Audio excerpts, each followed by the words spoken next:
Hey guys, what's going on? So we just got back from the movie theater, and I'm actually really excited because what we actually got to see was the new DC animated movie over there, Batman: The Killing Joke. I actually got a ticking stub.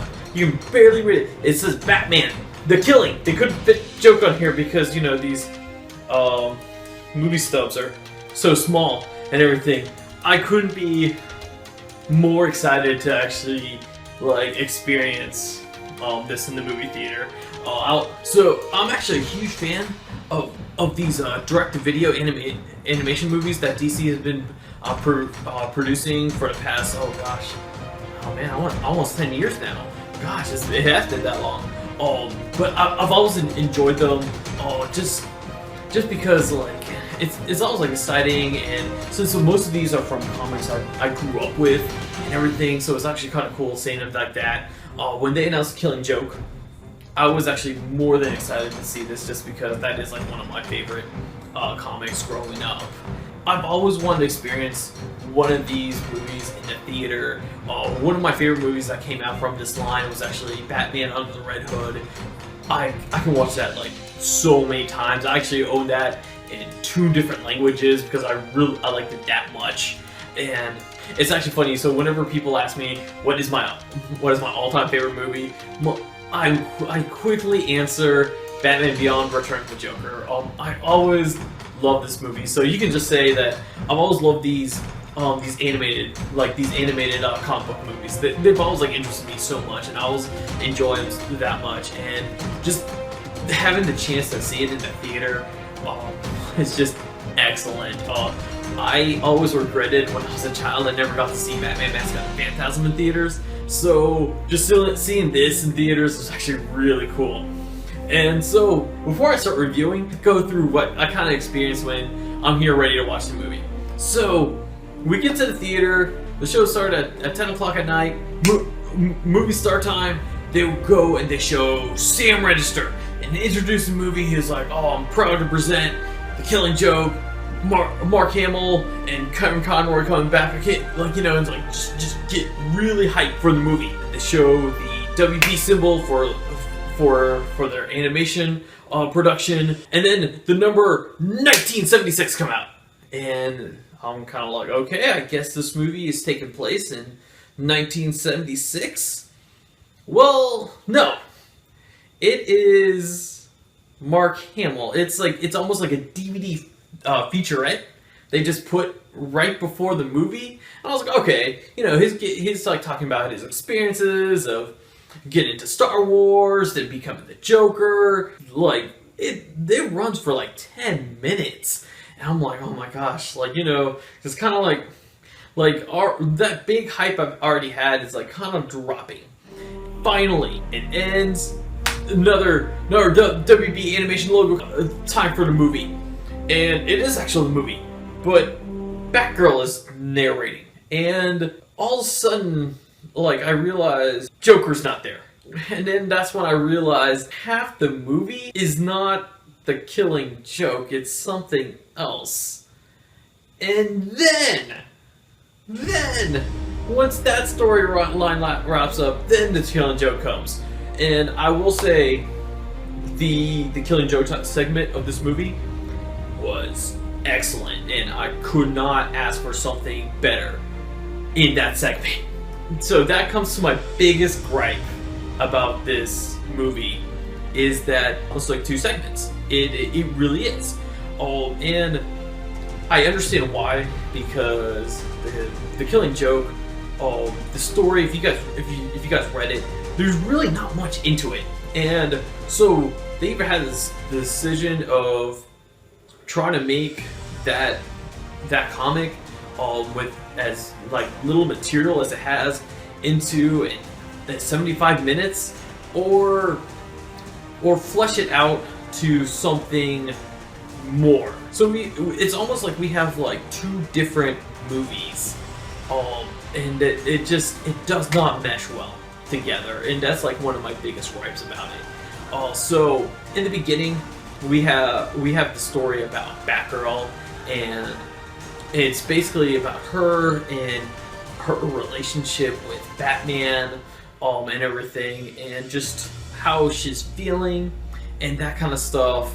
And from all the interviews you see about this movie, they kind of mentioned like, oh, we did this so because in the Killing Joke, Barbara Gordon has like one really important scene. Like they want to make sure you feel for her, for that scene. Like the way they do it, I just did not feel that way. Now the biggest problem with that is that so you have this one half about Batgirl, and then you have the later half about Joker, and they just don't go together. It's like so the Batgirl segment of the movie, it actually starts with an opening narration with her, and then when it ends, it actually ends with a closing statement from her, and it's almost like, you know, I'm almost ready, like they could have just renamed that to something else, and it, like, you know, it just had its own like little story.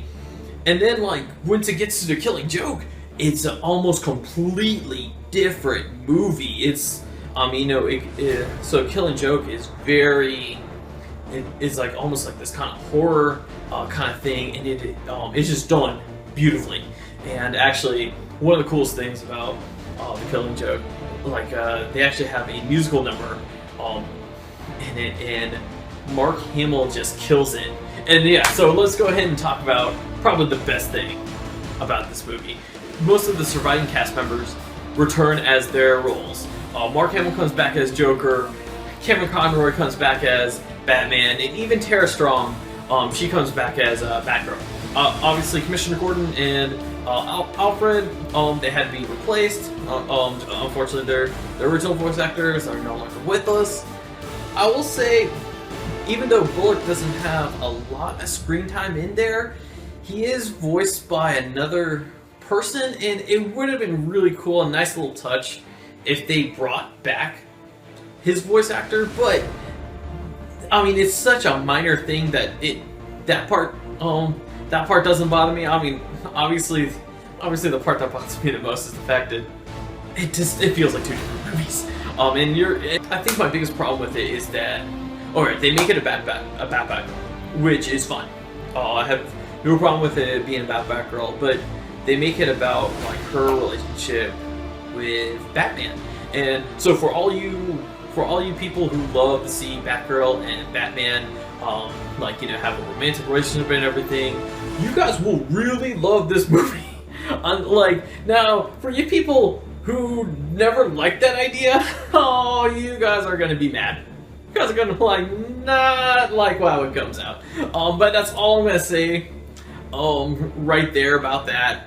Now, what I really think that they should have done is, instead of about Batgirl and her relationship with Batman, I really think it should have been Batgirl with her relationship with her father, and then just somehow make that into why Joker commits these murders in the beginning of the Killing Joke segment of it. Joker's not even in the first half of the movie.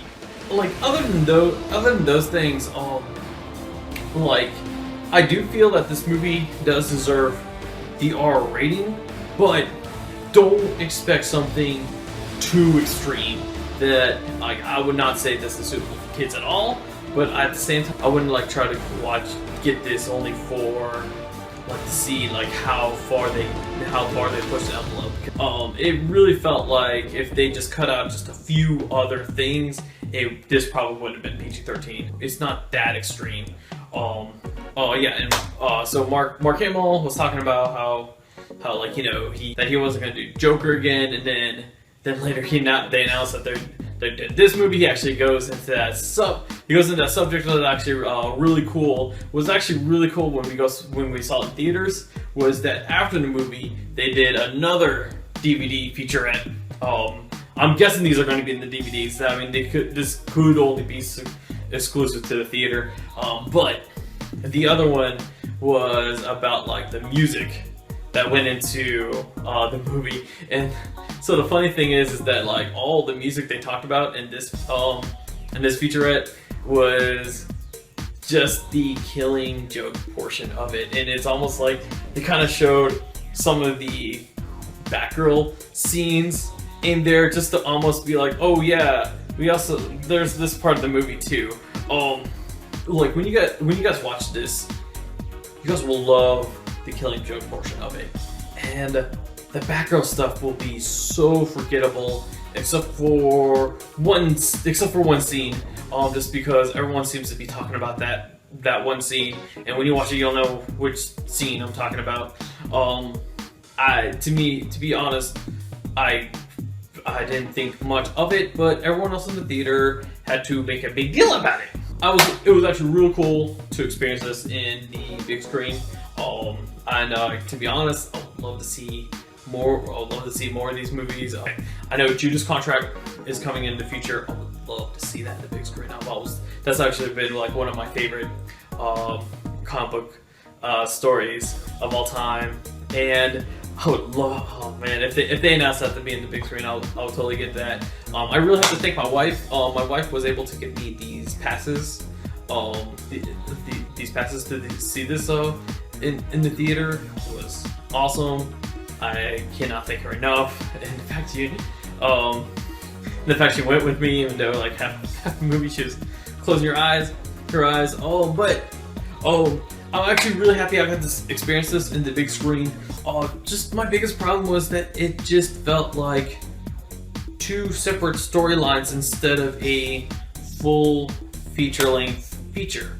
And you're gonna see, like, you know, when Batgirl makes her closing narration at the end, and it just all of a sudden just goes to something else, and it's almost like you just changed the channel, or you know what? Not even change the channel. We're in 2016, people. No, it's almost like you went to Netflix, you went to the remote, and you put it on next episode. And you know what?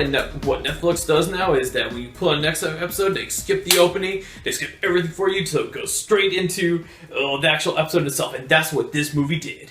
It just went straight to the next episode. And, but overall, I did like it. The Killing Joke definitely makes a much lasting impression to me than the Batgirl portion of the movie. But you know, let me know if you guys have seen this movie yet. It's right now available on digital and will be soon on Blu-ray and DVD and all that fun stuff. And my DVD and my Blu-ray is gonna come with that Joker figure. All excited! I can't wait for it to come in. But yeah, let me know what you guys think. If there's any parts you were disappointed with, and let me know if want to hear me talk more about these DC animated movies. All right, until next time, guys. All right, we'll see ya. If you guys enjoyed that review, go ahead and click like, and go ahead and push that subscribe button if you want to see more videos that we come out from in the future. Go ahead and click on this video right here if you want to see more videos from us.